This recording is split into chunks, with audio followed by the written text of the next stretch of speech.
ప్రత్యేకమైన శ్రద్ధ. ఆ తమ్ముడు నుంచి ఆ చెల్లి నుంచి కూడా నేను చూస్తుంటే ఒక ప్రత్యేకమైన శ్రద్ధ దైవ సేవకుడి పట్ల చూడు. అక్కడ గనురాలైన స్త్రీ తన భర్త యాక మనసుతో ఆ దైవ సేవకుడైన ఎలీషాను తన ఇంటికి చేర్చుకొని మామూలుగా చేర్చుకోలేదని బలవంతము చేసేవారు. తన ఇంటికి వచ్చి భోజనం చేయమని వారి ఇంటి దగ్గర దైవ సేవకుడికి ఒక గదిని ఏర్పాటు చేసి మేడ మీద ఒక గదిని కట్టి ఆ గదిని ఒక మంచం వేసి ఆ మంచం దగ్గర ఒక దీపస్తంభం పెట్టి ఒక పల్లన పెట్టి ఆయనకు ప్రత్యేకంగా దుప్పట తలగడి మొత్తం అన్ని పెట్టి ఆ దైవ సేవకునికి ఆ గ్రామం వచ్చినప్పుడల్లా ఆయన అక్కడ అందరూ చేద తీర్చుకునేలాగున విశ్రాంతి తీసుకోవడానికి ఒక ప్రత్యేకమైన గదిని కూడా దైవ సేవకుడికి ఏర్పాటు చేయడం చూస్తూ ఉంటాం. అక్కడ ఇప్పుడే దేవుని బిడ్డలారా కొంతకాలం అయింది, కొద్దిగా దినాలు గడిచిన తర్వాత అబ్బాయి ఈమె మన పట్ల ఇంతగా ప్రేమ చూపుతుంది కదా, ఈమె మనల్ని ఇంతగా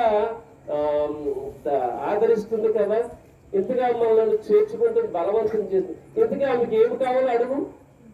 రాజుల దగ్గరికి వెళ్ళాలా, ప్రెసిడెంట్ గారితో ఏమైనా మాట్లాడాలా, ఎమ్మెల్యే గారితో ఏమైనా మాట్లాడాలా, ఈమెకి ఏమి కొద్దుపోయినది, ఈమె కొరకు మనం ఏమి చేయాలి ఒకసారి కొనుక్కో అని చెప్పేసి.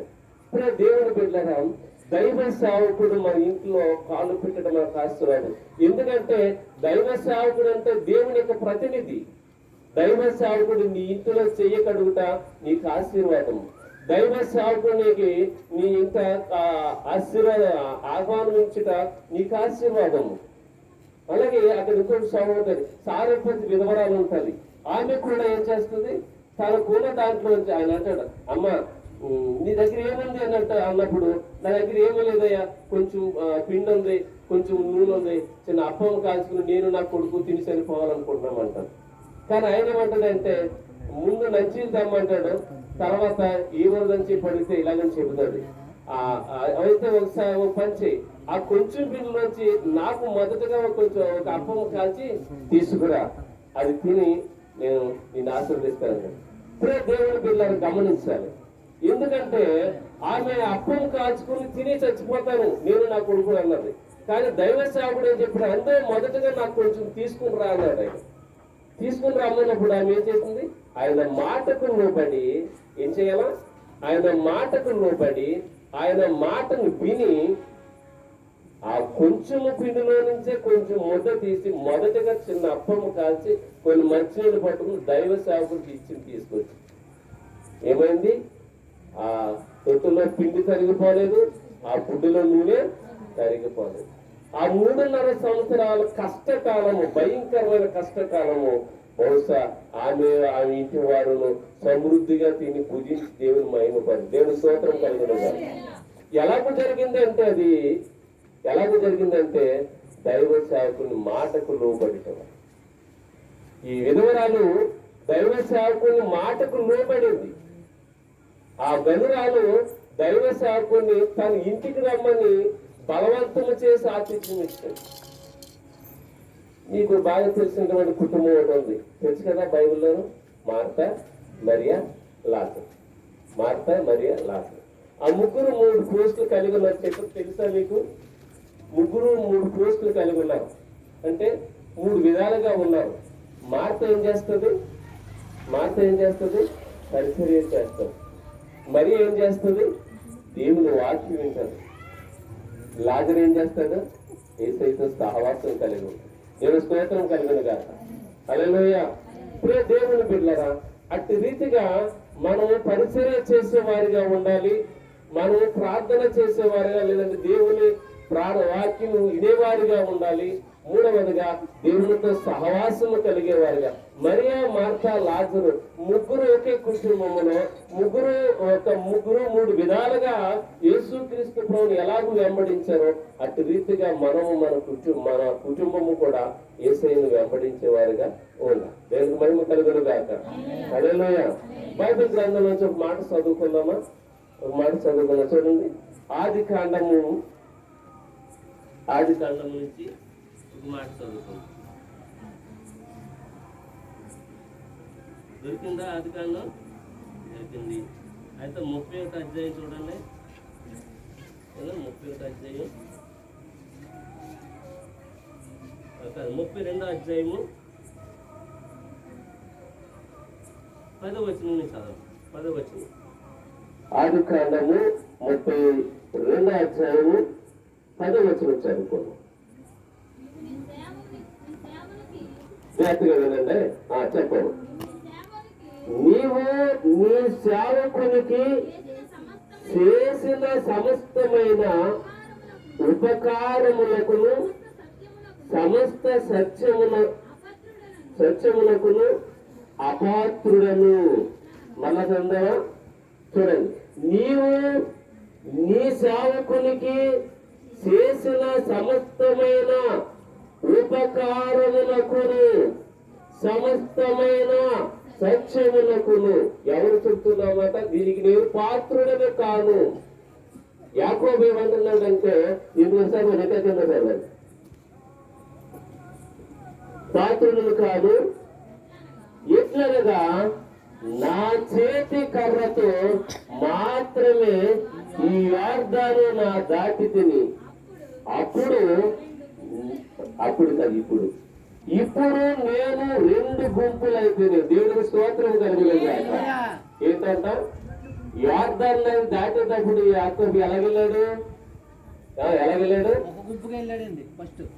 ఒక కర్ర పట్టుకునేవాడు. ఏమీ లేదు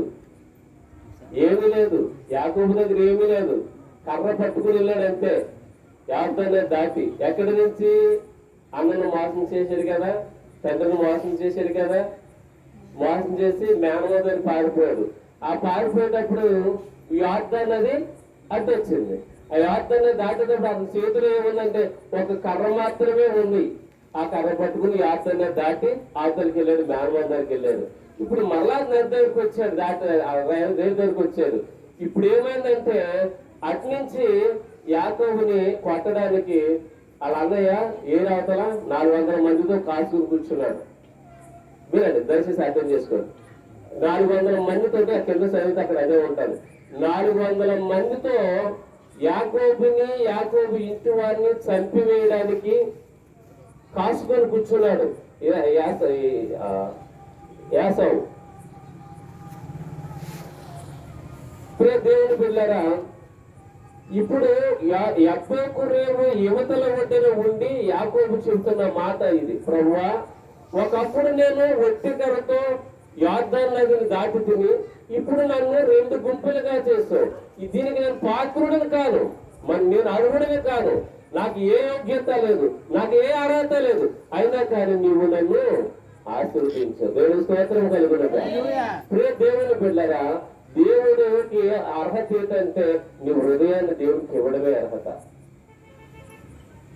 దేవుడు ఏర్పరచుకున్న వాడిని దేవుడు తప్పకుండా ఆశీర్వదించి తీరుతాడు. అక్కడ చూడండి,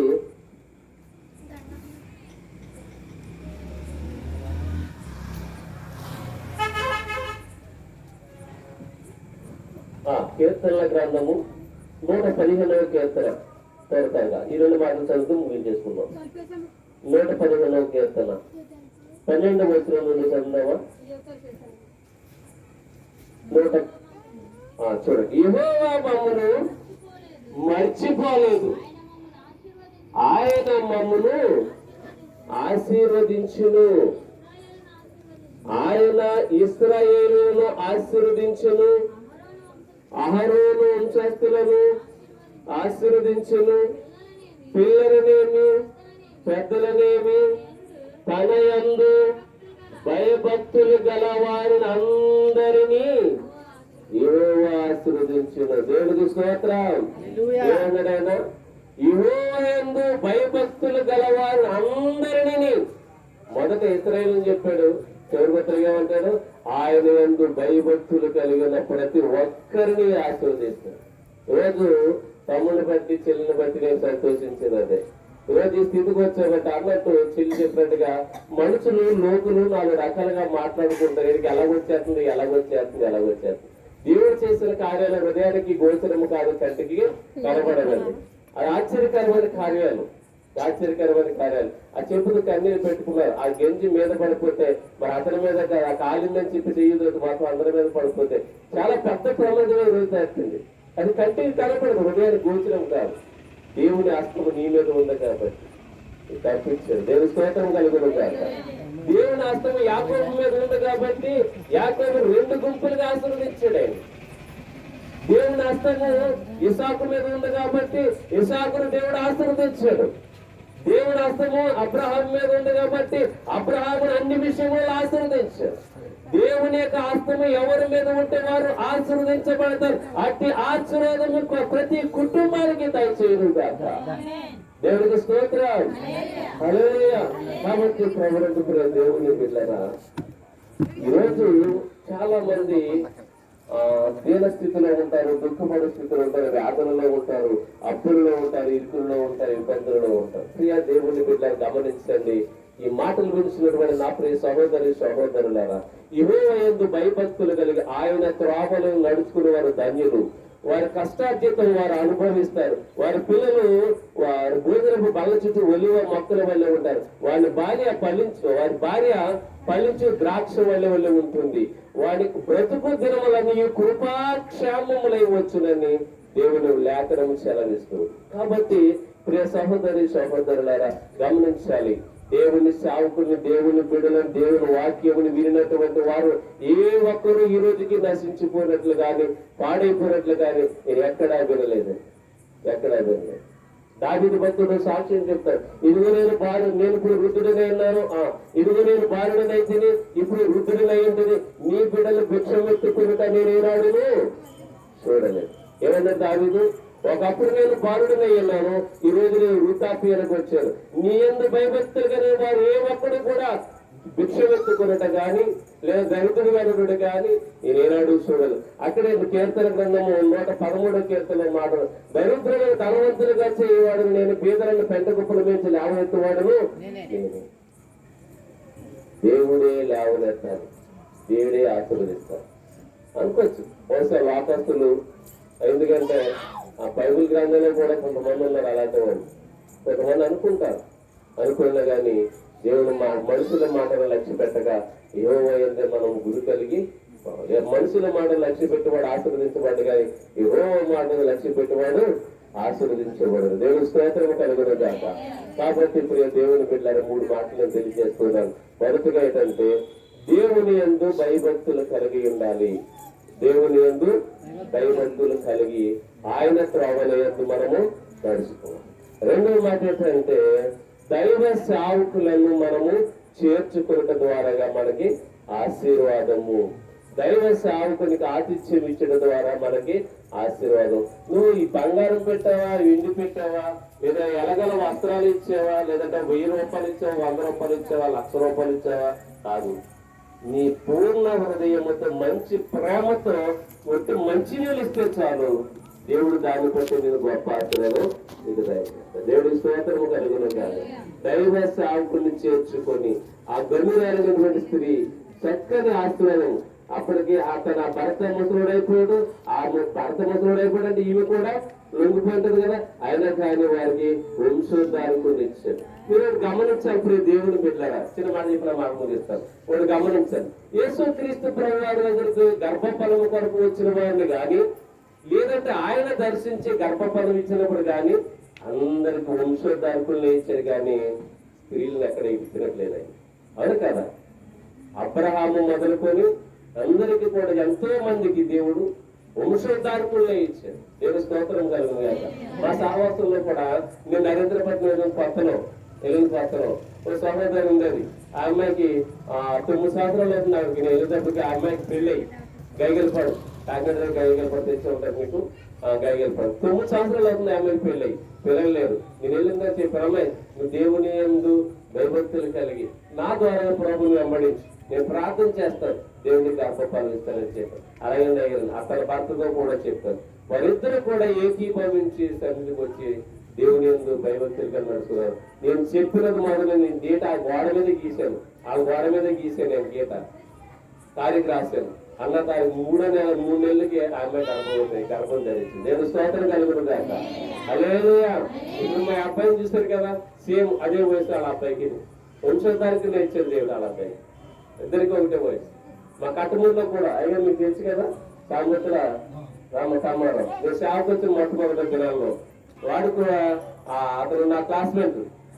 నేను చదువుకున్నాను, ఆ పని తీసుకుని నేను చదువుకున్నాను, కానీ చదువుకోలేదు. సో పెళ్ళి ఇప్పుడు మాకంటే ముందు పెళ్ళి అయిపోయింది. పెళ్ళి అయిన తర్వాత ఏదో చిన్న పొరపాటు జరిగింది, అంటే గర్భవతి అయితే ఇప్పుడప్పుడు పెళ్ళి తీసేశారట. ఆ తీసేసిన కారణం చేత 8 సంవత్సరాల పిల్లలు లేకుండా పోయినారు. దేవుడి కృపను బట్టి మా ఈదికి అవతల ఈదులో ఉంటారా వెళ్ళి వాళ్ళ ఇంటికి వెళ్ళి ప్రతిరోజు ప్రార్థన చేశాను.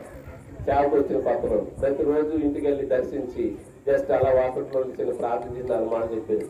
మొదలెట్టినది మొదలు 3 నెలలకి ఆ అమ్మాయి గర్భం చేసి దేవుడు వంశోద్ధారణ ఇచ్చాడు. దేవుడు స్తోత్రం కలిగిన కాక వాడికి ఇప్పుడు 10th క్లాస్ రాస్తున్నాడు ఈ సంవత్సరం. ఇప్పుడే దేవుని బిడ్డలారా సాక్ష్యం చెప్తున్నా, దేవుడు అన్యాయస్తుడు కాదు. దేవుని యందు భయభక్తులు గలవా నీ ఒక్కరిని విడిచిపెట్టే దేవుడు కాదు. ఒట్టి కర్రతో యాత్రలను దాటినటువంటి యాకోబును ఆశీర్వదించాడు. 12 మంది పిల్లలు ఇచ్చాడు, 11 మంది కుమారుడు, ఒక కుమార్తెను ఇచ్చాడు. దేవుడు యాకోబుకి ఆస్తిని ఇచ్చాడు, అంతస్తు ఇచ్చాడు. 3 ఆస్తి, గొర్రెలేమి, మేకలేమి, ఒంట్లేమి, గాడిదలేమి, ఇది ఇంకా ఆవులేమి, ఎద్దులేమి, ఇలాగా విస్తారమైన ఆస్తి గుంపులుగా వచ్చారు అక్కడికి. ఎలా వచ్చిందంటే దేవుని ఆశీర్వాదం వచ్చింది. దేవుని స్తోత్రం కలుగును కాక. కాబట్టి ప్రభునందుకు దేవుని బిడ్డారా, మనము దేవుని యందు విశ్వాసం ఉంచి నిరీక్షణ ఉంచి, ఒకటి శ్రమలు సంభవిస్తాయి, కష్టపడకుండా ఏదిని ముందుకు రాదు కదా. కష్టపడితేనే ప్రతిఫలం వస్తుంది. అలాగే కష్టపెట్టడంటే ప్రభు పాదాల దగ్గరే, ప్రభు పాదాలు పట్టుకుని, ప్రభు సేవకుడు పట్టుకుని మనం ఎప్పుడైతే ముందుకు నడుస్తుంటామో, మనం నడడానికి ఒక నావికుడు కావాలి కదా. ఆ నావికుడే సేవకుడు. ఆ సేవకుడు పట్టుకు మనం ఎప్పుడైతే నడుస్తామో, ఆ సేవకుడు మాటకు మనం ఎప్పుడైతే విలువిస్తామో, ఆ సేవకుడు మాటకు మనం ఎప్పుడైతే లోపడతామో, ఆ సేవకుడు మనం ఎప్పుడైతే మన ఇంటికి మనం హృదయంలోకి చేర్చుకుంటామో, ఏసైను చేర్చుకున్నట్లే ఏసయ్య తప్పనిసరిగా నా దాసును చేర్చుకున్నవాడు నన్ను చేర్చుకున్న దేవుడు నిన్నైన ఆశీర్వాదంతో నిన్ను నీ కుటుంబాన్ని ఆశీర్వదిస్తాడు. కాబట్టి ప్రభుత్వ దేవుని బిడ్డలారా, ఈ మాటలు మీ హృదయంలో భద్రపరుచుకోండి. మన దేవుడు ఆశీర్వాదంలోకి హారకుడు. దేవుడు స్తోత్రము కలుగునుగా. ఆయన యందు భయభక్తులు గల వారిని ఆశీర్వదించే దేవుడు. అన్ని విషయాలలోనూ అబ్రహామును అన్ని విషయాల్లో ఆశీర్వదించిన దేవుడు. కొన్ని విషయాల్లోనే కాదు. ఆ రోజు నేను ఆ చిన్న ఇల్లు కదా, చెమ్మగా ఉండేది. ఆ ఇంట్లో ప్రార్థన చేసాం. నేను పాస్టర్ గారు, ప్రవీణ్ గారు, తెలుసు కదా ప్రవీణ్ పాస్టర్ గారు. ఉపవాస కూటల్లో మాకు అక్కడ అది తీర్చారనమాట. ఆయన భోజనం చక్కగా ఏంటంటే పులిహారి, చికెన్, ఇంకా ఏమో జాంగిరి, ఇలాగా ఏమో పెట్టారు.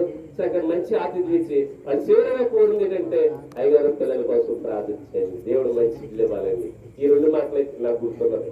ఆ 2 మాటలు దేవుడు కృప చూపించి వారి యొక్క హృదయాన్ని చూసి ఈ రోజు ఈ స్థితికి దేవుడు నడిపించాడు. దేవుడు మహిమ కలుగుతుంది. ఒకసారి చెప్పడం కూడా దేవుడు మహిమ పడతాము. దగ్గరగా అందరూ కలిసి అక్కడ గట్టిగా దేవుడు స్తోత్రం. చిన్న ప్రార్థన చేద్దాం. కళ్ళు ప్రేమల తండ్రి, కృపగల దేవ, వందనాలు, స్తోత్రాలు, స్తుతులు. మీ అందరూ భయభక్తులు గలవారిని నువ్వు వెనడి విడివని ఎడబాయిన దేవుడు. నీ అందరూ భయభక్తులు గలవారిని నువ్వు ఆశీర్వదించే దేవుడు. ప్రభువా, ఇదిగో నా దేవ, నా తండ్రి, నా సహోదరుడు, నా సహోదరి వీళ్ళని ప్రేమించి ఒకనాడు ఎక్కడో అట్టడుగున్నటువంటి స్థితిలో నుంచి ఇదిగో ప్రభావ ఈ ఉన్నతమైనటువంటి ఎత్తుకుని ఆయన అర్థం చేసుకుంటూ వారి వ్యాధిలోను, వారి బాధలోను, వారి ఇరుకులోను, వారి ఇబ్బందులలోను, లేదా వారి కష్టములోను, వారి దుఃఖములోను నీవు వారి వెంట ఉండి చేయి పట్టి నడిపించిన దేవుడు.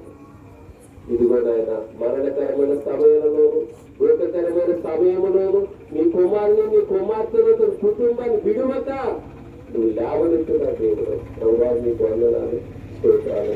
రాబోతున్న మరింత గొప్ప భాగ్యవంతులను చేయండి. అనేకులకు అప్పించేవారిగా మార్చండి, అనేకులకు సహాయము చేయవారిగా మార్చండి. వారి రుణములన్నింటినీ తొలగించండి. ప్రభువా, వారి కష్టార్జితాన్ని 100 అభివృద్ధి పరచండి. దేవా, బిడ్డలకు మంచి ఆరోగ్యం దయచేయండి. వారి కుటుంబాన్ని, వారి అన్నతమ్ములు, వారి అక్కచెల్లు, వారి ఇరువురు, నేను వారి యొక్క ప్రతి అవసరతను నీ కృపలో తీసి అభివృద్ధి పరచండి. ప్రాముఖ్యంగా ఈ కార్యక్రమంలో ఆరాధనలో పాల్పంచులు పొందిన వారందరినీ దీవించి ఆశీర్వదించండి. ఈ సమయం ఇచ్చినటువంటి ఈ దాసులను, వారి కుటుంబాన్ని, సంఘాన్ని, సేవలు కూడా దీవించి ఆశీర్వదించండి. నిష్ప్రయోజకుడు దేవదాసులు నా ప్రార్థన అంగీకరించి ఈ వాక్యము నీ బిడ్డల హృదయమును ఫలింపచేసి అభివృద్ధి పరిచి మేలు కొరకే సమస్తము సమకూడు జరిగించమని మా ప్రభువును మీ ప్రియ కుమారుడని యేసయ్య గారి పరిశుద్ధ నామమున మిక్కిలు బ్రతిమలాడి అడిగి వినయముగా వేడుకొచ్చున్నాము పరమ తండ్రి. ఆమేన్. హల్లెలూయా, హల్లెలూయా. ఒకసారి సపోర్ట్ జీవం మేము పెడతామా?